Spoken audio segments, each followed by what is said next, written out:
ketakwaan kita kepada Allah dengan jalan kita berbanyak ketika kita di Masjid Al-Imam ini, sekaligus kita sama-sama kita tolak fikir di masjid ilmu yang dihormati Allah. Terima kasih atas Bapak dan Ibu yang telah meluangkan waktunya untuk sama-sama kita meningkatkan ketakwaan kita kepada Allah dalam rangka tolak fikir di Masjid Al-Imam yang kita cintai ini. Adapun pagi hari ini yang bertindak sebagai narasumber itu akan disampaikan Ustaz kita Bapak Ridho Dianto dengan kajian dengan judul hikmah berkorban. Untuk itu mari sama-sama kita sama-sama untuk berdoa ini mendengarkan tausiah yang akan disampaikan oleh Ustaz kita. Untuk itu waktu dan tempat yang persilakan.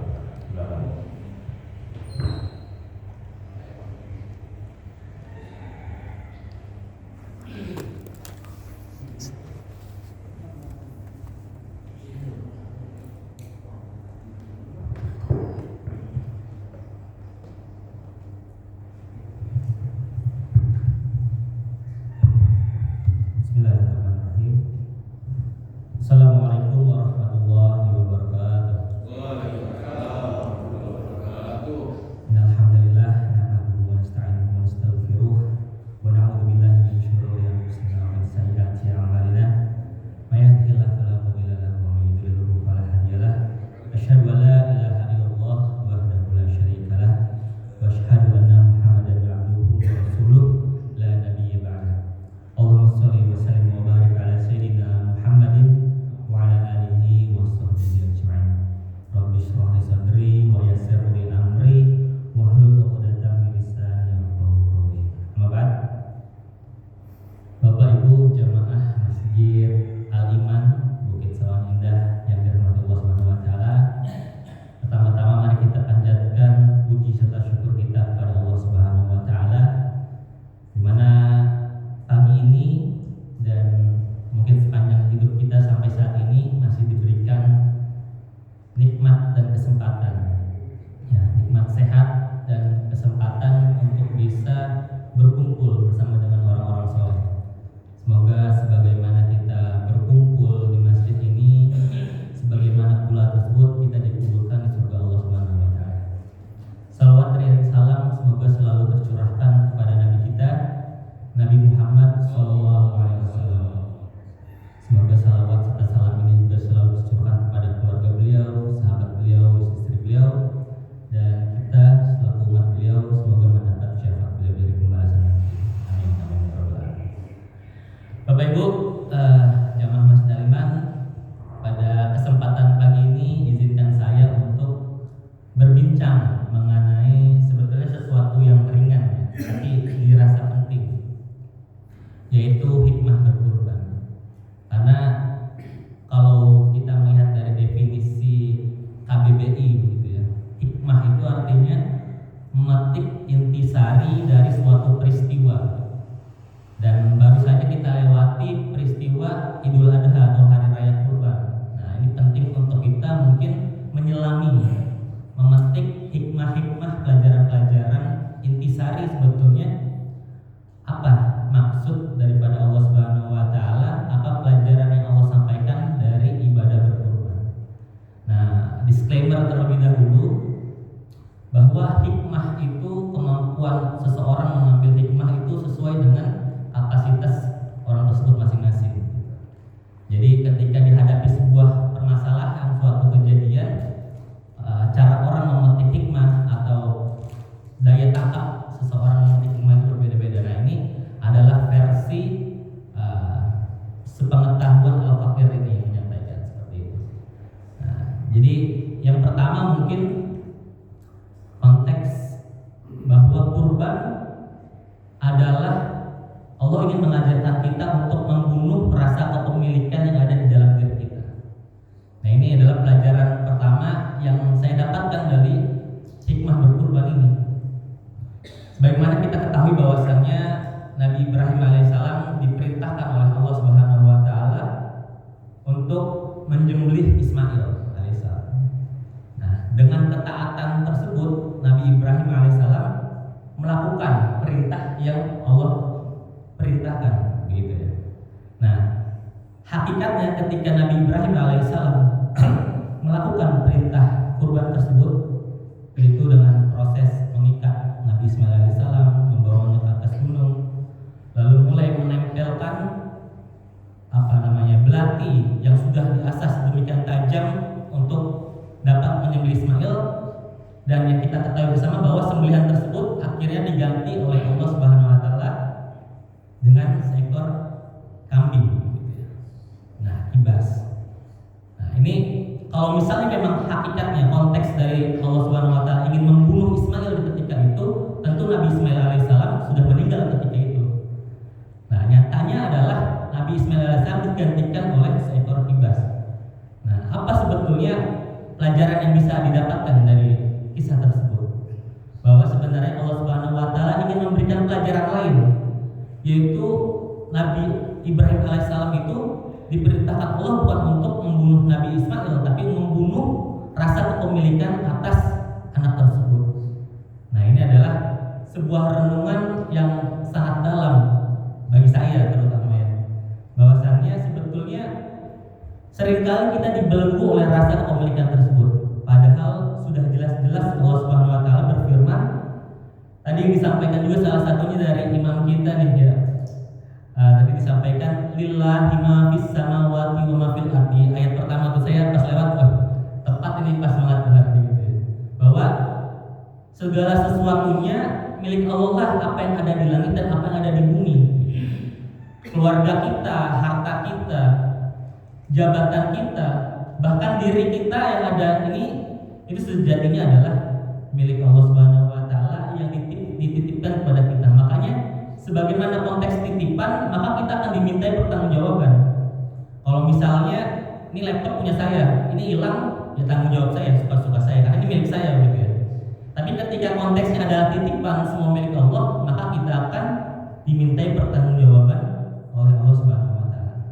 Nah, ini adalah makna yang dalam, sehingga Allah Subhanahu wa taala mencontohkan juga dengan peristiwa yang sangat heroik begitu.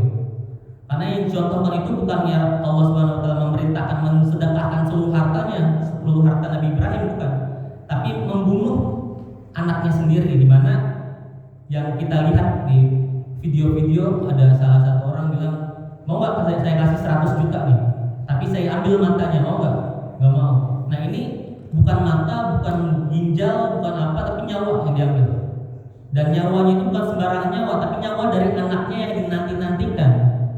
Dan mengambil nyawanya itu bukan sekedar mengambil nyawa, tapi membunuh langsung dengan tangan orang tuanya sendiri. Itu kan betul-betul dramatis gitu ya.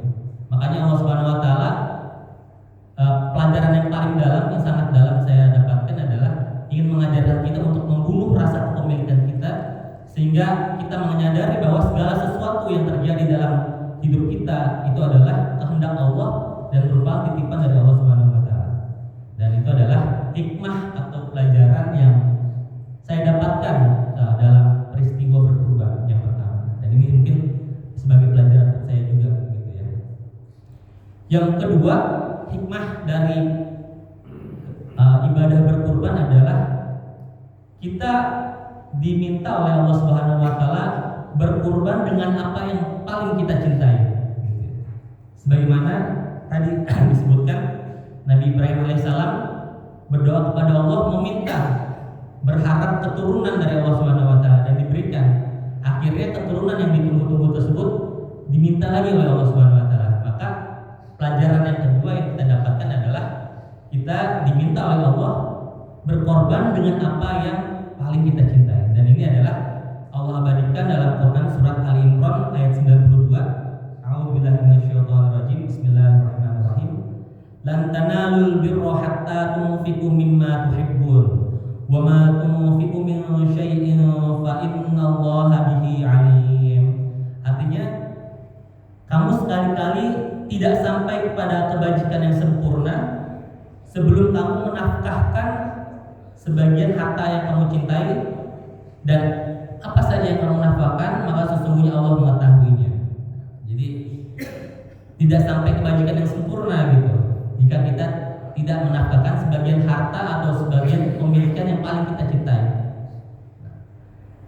Ini adalah sebuah pelajaran yang kedua yang saya dapatkan. Bahkan misalnya seseorang memiliki profesi sebagai misalnya guru, maka sedekah atau kurban yang terbaik yang ia bisa keluarkan adalah dengan keilmuannya, apa yang ia banggakan. Hartawan berkurban dengan apa yang paling ia cintai, dengan hartanya. Aktivis misalnya pajak dengan kritikannya. Penguasa misalnya Pak Kiai sebagai ketua DKM dengan kekuasaannya. Maka semua hal yang kita miliki saat ini yang paling kita cintai, maka kita jadikan sarana untuk berkurban. Ya, misalnya saya diamanahkan untuk bekerja di sebuah lembaga di DKI, maka saya berkorban untuk mendedikasikan waktu saya membantu warga-warga yang ada di DKI. Dan saya juga diamanahkan misalnya di DKM, ya kita membantu mensejahterakan, memakmurkan masjid ini, seperti itu. Nah, ini kembali kepada amanah atau kemampuan yang dimiliki oleh kita pribadi masing-masing, seperti itu. Nah, ini adalah pelajaran yang kedua, bahwa Allah Subhanahu wa taala menghendaki kita untuk berkurban dengan apa yang kita cintai. Yang ketiga, ibadah berkurban ini adalah, dan yang terakhir ini, mengajarkan kita untuk berbagi, khususnya berbagi kepada orang yang berada di lingkungan kita. Jadi Nabi SAW itu berkurban dibagikan kepada sekitar Arab Mekah ketika itu. Bahkan dalam sebuah riwayat Rasulullah sampai mengkurbankan 65 ekor kambing gitu ya. Dan itu disebarkan di lingkungan beliau. Walaupun sekarang dengan teknologi yang maju, itu sudah bisa kita berkurban sampai ke pelosok dunia. Contoh kemarin keluarga sendiri itu berkurban melalui sebuah filantropi, lembaga filantropi namanya Muslim Around the World. Jadi ada yang bisa sampai kurban di Baghdad, di Afrika, jadi sampai ke pelosok-pelosok itu sudah bisa. Tapi apabila ada tetangga kita yang membutuhkan dan kita tahu itu membutuhkan, nah ini lebih afdol untuk berkurban di lingkungan sekitar kita. Nah, ini juga diabadikan dalam sebuah hadis, tidaklah mukmin orang yang kenyang sementara tetangganya lapar sampai ke lambungnya. Jadi Rasulullah SAW mengingatkan kepada kita sebagai muslim, kita itu harus aware atau peduli terhadap lingkungan yang ada di sekitar kita. Jangan sampai ketika kita berkurban keluar atau bersedekah keluar, ternyata tetangga kita sendiri yang ada di lingkungan kita, misalnya kita hidup di BSI, masih ada yang kelaparan. Konteksnya kalau mau diluaskan lagi, masih ada yang kesulitan, misalnya ada banyak tunggakan hutang. Itu kita memiliki kewajiban untuk membantu saudara-saudara kita. Maka sebetulnya salah satu poin yang harus didorong menurut saya adalah sebetulnya butuh data ya, masyarakat yang membutuhkan di sekitar BSI ini, dan itu sudah dijalankan saya rasa ya, di DKM terutama juga di basis memiliki data orang-orang yang tidak mampu dan harus diperhatikan kondisi ekonominya. Nah, ini adalah sebuah pelajaran di mana kita diajarkan untuk berbagi. Kita melihat ketika ibadah kurban ini, orang-orang yang paling kikir sekalipun yang misalnya tidak mau bersedekah, yang kalau misalnya ada diajak bersedekah sumbangan malas misalnya bersedekah, itu kita fenomena di kurban ini orang-orang berlomba-lomba untuk bersedekah. Bahkan kalau di public figure berat-beratan sapi itu sampai dikontenin kan 1,2 ton, 1 ton. Presiden Jokowi mensedekahkan berkurban 1 ton gitu. Nah, ini adalah sebuah ajaran dan momentum, karena umat Islam ini harus dijaga girohnya dengan momentum-momentum. Salah satu momentum bersedekah dan berbagi kepada orang-orang sekitar adalah momentum berkurban. Bahkan bagaimana Allah Subhanahu wa taala berfirman, "Wa ma arsalnaka illa rahmatan lil alamin." Jadi kita itu tugasnya untuk rahmat semesta alam. Makanya sedekah kita, kurban kita itu bukan cuma orang-orang muslim saja, ya kan? Orang-orang non-muslim sekalipun yang mungkin kita pikir, oh dia punya tanggung jawab yang bertanggung jawab ada yang lain gitu ya. Tapi dalam konteks ibadah berkurban ini kita boleh memberikan kepada orang-orang non-muslim, walaupun dalam ajaran mereka yang saya ketahui juga mereka dilarang gitu untuk mengkonsumsi makanan yang disembelih untuk Tuhan seorang gitu ya, saya ketahui. Nah ini adalah momentum untuk mengajarkan kepada kita harus bersedekah dan berbagi kepada orang-orang yang ada di lingkungan kita. Nah bahkan dalam sebuah kasus saya sendiri di Jakarta gitu pernah mendistribusikan hewan kurban menggunakan kapal, Pak ya. Jadi kapal dari pelabuhan Muara Angke itu perjalanan 9 jam ke pulau terpelosok yang ada di Jakarta. Warga di situ bahkan belum pernah lihat sapi katanya. Anak-anak yang kecil gitu ya, yang SD gitu, karena memang jarang dan sulit aksesnya untuk sampai seekor sapi ke sana gitu. Jadi seringnya ada kapal. Jadi di sana itu kerennya jualan sayur itu nggak pakai beca, nggak pakai motor, nggak pakai sepeda gitu ya. Jadi pakai kapal. Jadi sayur itu bentuknya udah daging potongan gitu. Jadi ketika mereka lihat sapi itu dilihatnya, oh ini kambing besar nih, bukan sapi gitu. Nah ini sampai sedemikian. Bahkan dalam sebuah momen ya, dalam waktu tertentu itu di desa di Brebes, ini pengakuan dari Sudirman Said itu, saking sulitnya orang mendapatkan daging, membeli daging gitu, itu anak-anak yang makan daging itu nggak sampai cuci tangan gitu, supaya aroma daging yang masih ada di tangan itu tercium sama saudara-saudara, teman-teman yang di sekitarnya. Terus dia pamer, nih gua habis makan daging nih. Jadi sampai semiris itu. Jangan kira kita yang bisa mengkonsumsi daging sehari-hari itu berarti semua orang bisa mendapatkan, nggak begitu juga gitu.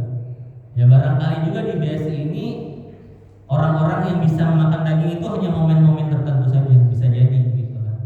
Nah ini adalah sebuah peringatan untuk kita.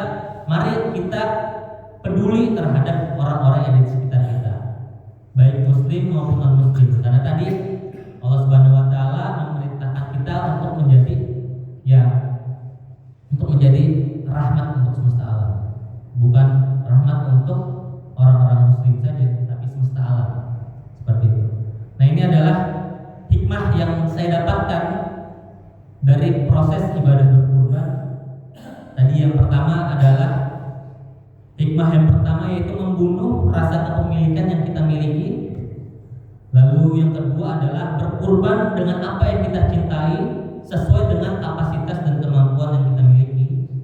Yang ketiga adalah mengajarkan kita untuk bisa berbagi bersama, terutama pada orang-orang yang ada di sekeliling kita. Mungkin itu saja yang bisa saya sampaikan, mungkin ringan, tapi ini saya rasa maknanya mendalam. Wallahu a'lam bishawab. Wassalamualaikum warahmatullahi wabarakatuh. Waalaikumsalam warahmatullahi wabarakatuh. Terima kasih Ustaz telah menyampaikan pencerahannya. Makna daripada berkorban sangat lengkap. Jadi beberapa item yang disampaikan sangat menginspirasi kita. Jadi kita diajarkan jangan pelit, jangan terlalu goleli, harta yang kita miliki. Misalnya kita udah mobil mewah, jangan terlalu disayang, dikagum terus pelit untuk bersedekah. Itu tadi makna yang sangat dalam. Baik, untuk itu saya mohon masukan, kritik dan saran yang positif untuk saudara kita. Itu mohon masukan dari Ustaz Rahul. Silakan Pak Rahul. Tidak ada tajuk ya. Silakan Pak. Masya Allah. Assalamualaikum warahmatullahi wabarakatuh. Waalaikumsalam warahmatullahi wabarakatuh. Terima kasih Pak Moderator yang tiba-tiba menunjuk saya. Saya sebenarnya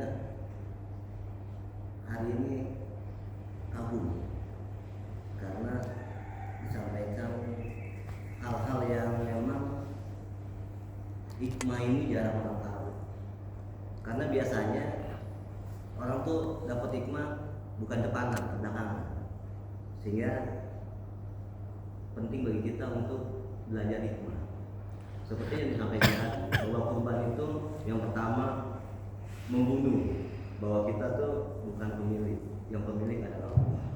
Padahal kita tahu semua bahwa yang namanya manusia itu fitrahnya pelit bin medit.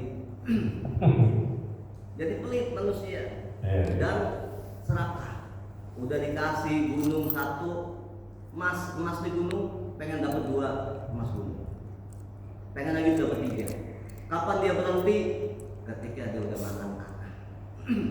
Jadi berat untuk menjadi orang yang pertama, yang ingin bahwa ini adalah bukan milik kita, milik Allah. Uangnya triliunan, mungkin beli sapi yang harganya 25 juta itu seberapa? Tapi banyak orang-orang yang miskin, yang mungkin dia nabung tahun ini, dia nabung bulan sekarang 200.000, 300.000, tahun depan 3 juta dia dapat kurban. Itu pahalanya lebih besar daripada orang yang punya triliunan tapi cuma 1 ekor. Oleh karena itu kita mencoba untuk merenungkan diri kita. Apakah kita sudah termasuk orang yang nggak pelit, yang kalau subuh-subuh bawa duit masukin kotak amal? Itu salah satu ciri kita nggak pelit. Banyak jamaah tapi yang masukin kotak amal kan sedikit. Jadi ya terima kasih bahwa kita memang diharuskan untuk bersedekah, karena ada suatu ayat yang mengatakan, ya Rob, kembalikan saya ke dunia untuk apa? Untuk sedekah. Mungkin ini saja, mohon maaf. Assalamualaikum warahmatullahi wabarakatuh.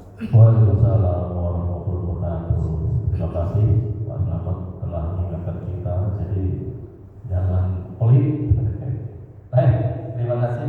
Selanjutnya mohon masukan Pak Termiko, monggo silakan. Terima kasih moderator Bapak. Saya hanya menambahkan aja apa yang tadi disampaikan. Hikmah.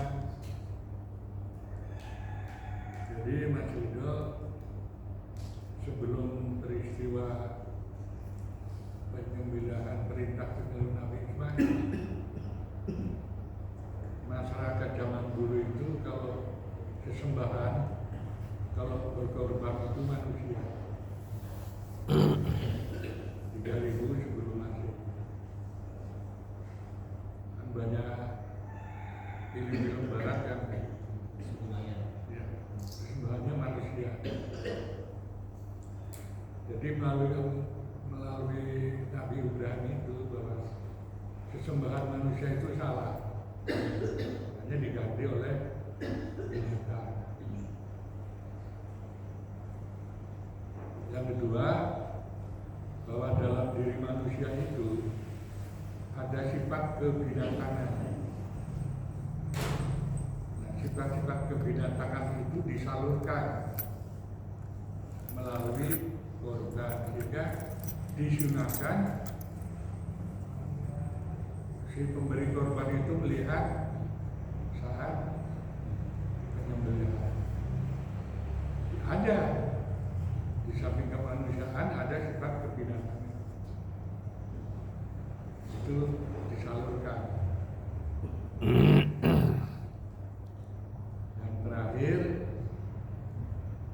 bahwa realitas kehidupan ini yang sangat dicintai habis itu harus dilepaskan. Itu peristiwa tadi yang disebutkan, dituduh-tuduh karena udah sampai umur 90 nggak punya anak, sehingga punya anak dikorbankan. Dan itu adalah ujian yang paling tinggi begini. Nggak bisa-bisa gitu. Toh ternyata diberikan gitu. Walaupun perintahnya itu dapat mimpi. Tanggal 8, tanggal 9 baru yakin tanggal 10-nya.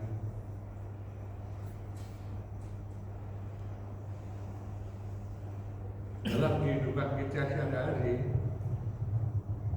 nyatanya tidak ada yang punya ujian setara dengan Nabi Ibrahim.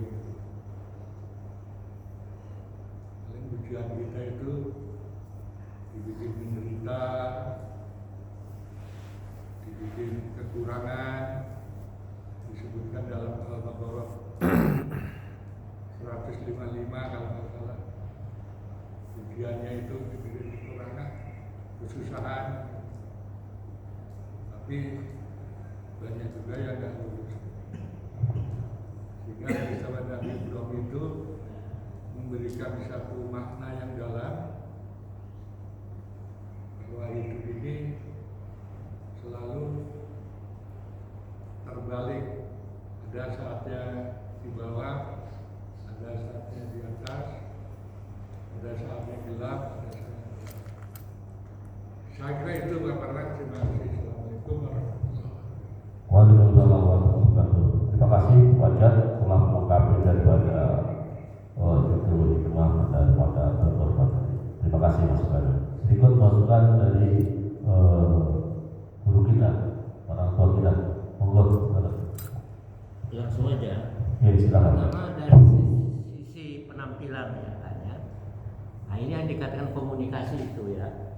Jadi alhamdulillah kita ditunjukkan ya, siap ini pakai alat, kemudian mampu nah, ini contoh ini gitu kan ya. Ini bersiap namanya kan ya.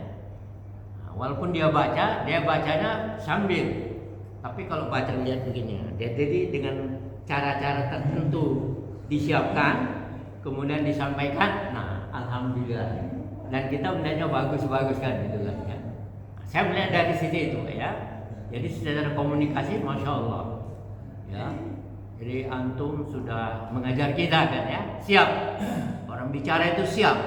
Ya, saya nggak hafal, tapi saya mau baca, tapi baca pakai alat ini kan ya. Dan saya ingin pengaruhi orang. Saya lihat ke kiri kanan, dan saya punya materi yang bisa tak tak tak tak. Nah, itu secara komunikasi, masya Allah. Alhamdulillah. Tapi dari secara isi, nah, jadi antum tadi kurbannya tidak fokus gitu. Itu begini-gini. Karena fokus kurban itu, berkurban itu, nah secara bahasa Indonesia, berkorban itu artinya kita mau habis-habisan, itu kan gitu kan? Ya kan? Kenapa disuruh berkurban? Karena kita karib kepada Allah. Nah ini intinya. Berkorban itu karena ingin karib kepada Allah. Maka Nabi Ibrahim yang dia susah dapat anak, dikasih anak, kurbankan itu kalau kamu karib dengan aku. Oh, Nabi Ibrahim ya, aku cinta kepada. Tapi Allah coba itu untuk dicoba dia. Wah ini aku dicoba ini. Aku harus sayang kepada Allah, bukan sayang kepada yang diberikannya. Kan itu intinya kan ya. Cuman kurban dalam amal sekarang ini, ya ini amal yang Idul Adha, kan gitu. Nah ini saya melihat di sini, ya tekanan antum itu kurban itu berkorban karena karib kepada Allah. Paham di situ? Nah intinya ini tidak angkat tadi itu, ya. Jadi kurban itu intinya karena ingin karib kepada Allah. Sampai anak pun yang satu-satunya kurbankan. Nabi Allah ingin lihat, Ibrahim kau condongnya kepada siapa? Kan begitu intinya kan ya. Nah, saya melihat ini terserah antum nanti untuk mengadonnya gitu kan ya. Jadi kalau kita bicara kurban yang sampai hakiki itu bukan bicara tentang hanya amal kurban yang setiap tahun itu, tetapi intinya berkurban itu karena ingin karib kepada Allah. Itu aja. Terima kasih, ala kulli hal bagus. Alhamdulillah. Terima kasih Bu ya. Masukan yang sangat bagus ya kan. Artinya melengkapi daripada makna daripada berkorban. Jadi harus takut sama Allah. Harus takut dan takut sama Allah. Apa yang dikatakan Allah kita taati dan begitu. Itu adalah ujian dan cobaan yang sangat berat. Kamu mungkin jika anak udah bertahun-tahun tiba-tiba suruh nyebelin. Itu kalau orang yang nggak beriman nggak bakalan, ya kan? Gitu. Itulah makna daripada berkorban. Mohon masukan dari kiai kita, silakan Pak Kiai. Sekarang jadi operator Bapak. Silakan. Bismillahirrahmanirrahim. Hikmah memang banyak dan luar biasa hikmah. Di antaranya keriduan dan keikhlasan kita untuk menjalankan perintah Allah itu yang paling utama dari segala utama hikmah yang ada.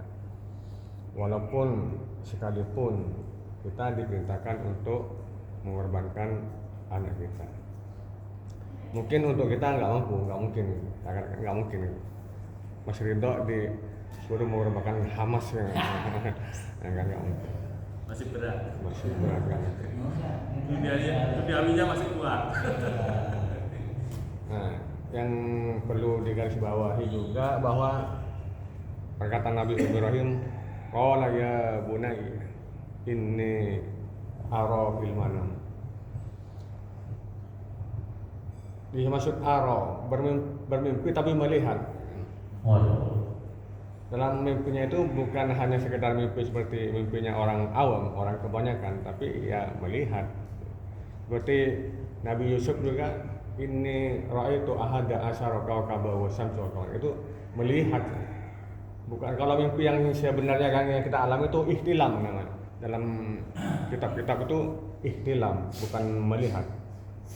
Itu aja yang saya luruskan, sehingga perbedaannya antara bumi dan langit, antara aro yang bermimpi dengan ihtilam yang bermimpi gitu. Demikian Pak Ahmad. Alhamdulillah, terima kasih Kiai Rahmal Kafir. Jadi mimpinya bukan sembarang mimpi Pak ya. Mimpinya seorang Nabi Ibrahim beda dengan mimpinya kita ya. Alhamdulillah. Syukur. Terima kasih. Berikut Ustaz, mohon masukannya. Nah, silakan Pak Umar. Soalnya kan yang dimasukin ini. Ya, pakai yang diomongin. Baik, terima kasih. Assalamualaikum warahmatullahi wabarakatuh. Waalaikumsalam warahmatullahi wabarakatuh. Menarik sekali. Pertama, usulan dari Buya ini mungkin contoh buat kita ke depan. Ini yang diharapkan dan diinginkan, gimana supaya bisa memberikan suatu materi tapi diterima oleh audiens dari sana kemari itu bagus, memang untuk hari Ramadan bagus maksudnya. Terus mengenai materi ini dari Idul Adha sedikit aja untuk tambahannya, betul sekali ada mengatakan bahwa berkurban itu adalah membunuh rasa kebinatangan yang ada di diri manusia itu sendiri. Jadi ketika dipotong, jadi rasa kebinatangan yang ada di diri manusia yang berkurban itu dihilangkan. Tidak ada rasa kebinatangannya, insyaallah tetap. Kemudian selanjutnya di dalam berkurban itu ada pembagian ya, 1/3 untuk pengorban, 1/3 untuk orang miskin, 1/3 untuk tetangga kita. Kenapa demikian? Itu Allah memerintahkan kepada kita semua, memang antara masyarakat, antara tetangga kita harus baik, tidak ada cekcok atau gesekan dan sebagainya. Itu satu. Kemudian juga padahal yang tetangga itu juga kaya daripada si pengorban. Kenapa harus beri? Padahal dia mungkin lebih kaya, tapi harus diberi juga oleh si pengorban ini. Dalam hadis itu supaya apa? Supaya saling merangkul, saling antara bermasyarakat yang harmonis, tidak ada tadi gontok-gontokan dan sebagainya. Mungkin kalau orang miskin, maaf, kenapa juga harus diberikan? Karena maaf di situ mungkin dia jarang untuk makan daging, jarang menemukan daging. Itulah yang betul-betul memang diharuskan ketika kurban, harus 1/3 untuk kurban yang punya uang, 1/3 untuk orang miskin, 1/3-nya untuk kerabat yang dekat. Tadi kemudian juga ada satu lagi, kecintaan Nabi Ibrahim alaihissalam terhadap anaknya dibuktikan karena waktu ketika Nabi Ibrahim alaihissalam tidak mempunyai anak, bahkan beliau juga andaikan saya punya anak harus dikorban pun siap itu. Nah, ketika Allah berikan, diuji oleh Allah sampai sejauh mana itu kecintaan Allah, kecintaan Nabi Ibrahim daripada anak lebih cinta kepada Allah. La tulhikum amwalukum wala auladukum an dzikrillah.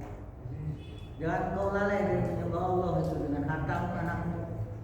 Kalau kita lalai, maka kita tetap kita akan istilahnya dalam keadaan istilah tidak la tulikum amwalukum wala auladukum an dzikrillah. Gitu. Kau jangan lalai untuk mengingat Allah. Ya artinya ya cinta kepada harta, cinta kepada anak-anak, keluarga, tapi tidak lebih mencintai kepada Allah. Jadi di situ Pak. Jadi poinnya di situ juga termasuk bahwa kita harus lebih cinta kepada Allah dari cinta kepada siapa. Demikian itu aja. Terima kasih. Assalamualaikum. Waalaikumsalam warahmatullahi wabarakatuh. Terima kasih Ustaz Syekh melengkapi daripada makna daripada korban. Jadi kita jangan kita perlu berlebihan kepada harta kita, kepada anak kita. Kalau Allah sudah menghendaki, kasih. Kan begitu Ustaz ya. Alhamdulillah, syukur. Baik, berikut memasukkan Pak Fir, silakan. Ada tambahan? Waalaikumsalam warahmatullahi wabarakatuh. Seperti sholat kita, pikir kita, dan puasa kita dan lain-lain, itu hanya untuk diri kita sendiri, ibadah. Sedangkan berkorban itu, itulah Allah yang menyukai yang dengan adanya korban itu atau sedekah itu. Nah itu yang nilai yang lebih baik yang disenangi oleh Allah. Itu aja. Baik, ya. Terima kasih Pak Fir atas masukannya. Pak Haji, monggo Pak Haji. Ada masukan? Silakan. Assalamualaikum warahmatullahi wabarakatuh. Waalaikumsalam warahmatullahi wabarakatuh. Kalau saya korban ini dalam suatu ajar daripada Nabi Ibrahim alaihissalam itu aja. Kalau memerintahkan secara wahyunya itu secara mimpi gitu kan. Apakah dia percaya enggak gitu. Sampai beberapa kali sampai diduga juga oleh setan itu dalam stok juga sampai ada masuk kepada haji menolak. Ini najar daripada Nabi Ibrahim. Apakah dia taat kepada Allah enggak? Ya, keluarga Nabi Ibrahim dan Nabi Ismail ini dia taat juga. Maka dia melaksanakan perintah Allah itu supaya menyembelih Nabi Ismail. Begitu mau disembelih, dia di stop, diganti oleh hibah. Nah tadi kurban itu ini merupakan satu ibadah, karena waktu itu Nabi Muhammad mensyariatkan bahwa kurban itu untuk ibadah agama Islam, gitu kan, supaya dianjurkan dalam hari-hari tasyrik dan Idul Adha itu diadakan kurban. Jadi kurban itu tertentu, udah ada aturannya masalahnya. Jadi aturannya satu bibas itu untuk satu orang, satu unta 7 orang, gitu kan. Enggak berpuluh-puluh, itu masalahnya ini ibadah. Kalau seandainya berpuluh-puluh itu sedekah gitu kan. Sedekah dia kurban, tapi sedekah ini bersifat sedekah, bukan kurban saat yang beribadah. Jadi kira di sini ada sedikit perbedaan sedikit lah. Jadi yang disyariatkan oleh Nabi yaitu kurbannya itu yang satu untanya, satu hibahnya itu. Jadi kita juga kalau mau kurban itu cuma satu aja. Baik. Seperti yang akekah itu kan ada syaratnya juga kan. Ada cuma perempuan 1, laki 2 gitu kan. Seperti itulah, karena udah ditentukan ibadah. Kira saya itu. Baik. Terima kasih Pak Haji atas masukannya. Berikut Pak Is, ada masukan? Assalamualaikum warahmatullahi wabarakatuh. Waalaikumsalam warahmatullahi wabarakatuh. Maknanya berkurban katanya ya kurban habis-habisan sebenarnya. Tapi saya juga mau habis-habisan nih. Tapi saya nggak sengaja pada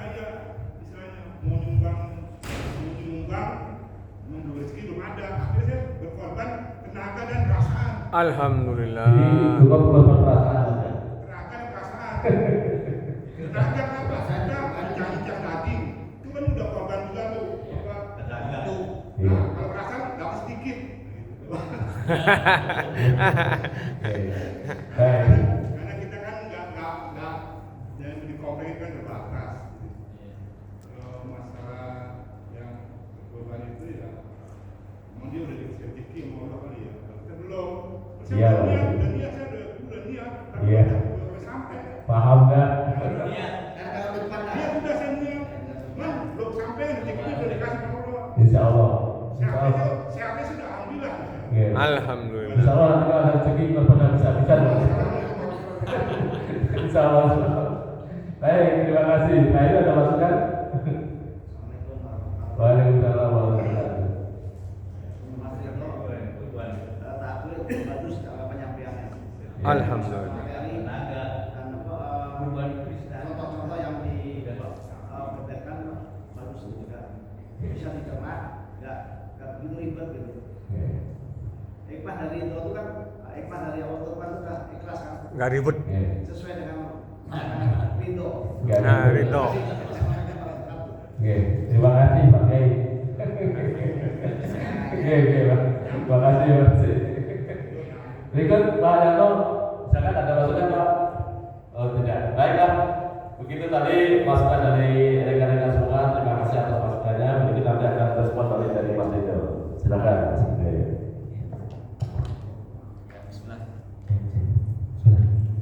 Ya, terima kasih banyak kepada guru-guru semua yang telah memberikan masukan, respon. Tadi senang sekali akhirnya masing-masing menyampaikan hikmah yang didapatkan dari peristiwa berkorban ini. Ya, jadi Ustaz Slamet menekankan kembali rasa sesuatu itu bukan milik kita, maka kita harus bersedekah gitu kan. Tadi juga Pak Jat menyampaikan bahwasannya membunuh sifat kebinatangan gitu kan. Sebab Buya tadi saya juga betul Buya untuk menekankan bahwa kurban ini untuk mendekatkan diri kepada Allah Subhanahu wa taala. Dan begitu banyak tadi semuanya menyampaikan. Alhamdulillah, terima kasih banyak. Semoga kita semua, terutama khususnya saya, bisa mendapatkan pelajaran dari peristiwa berkurban dan diberikan kesempatan ya Pak Is ya. Amin. Insya Allah rezeki dari Allah Subhanahu wa taala Amin. bisa berkurban tahun depan. Dan Amin. salah satu pelajaran yang saya dapatkan itu dari guru saya, beliau sangat menekankan untuk ibadah berkurban ini dan menekankan bahwasanya kalau bisa setiap tahun harus lebih baik daripada tahun sebelumnya untuk jenis nominalnya kah atau beratnya. Jadi insya Allah gitu saya mulai belajar mencicil dari tahun ke tahun meningkat. Insya Allah kalau memang rezekinya ada, dan pasti ada kalau misalnya kita harus usaha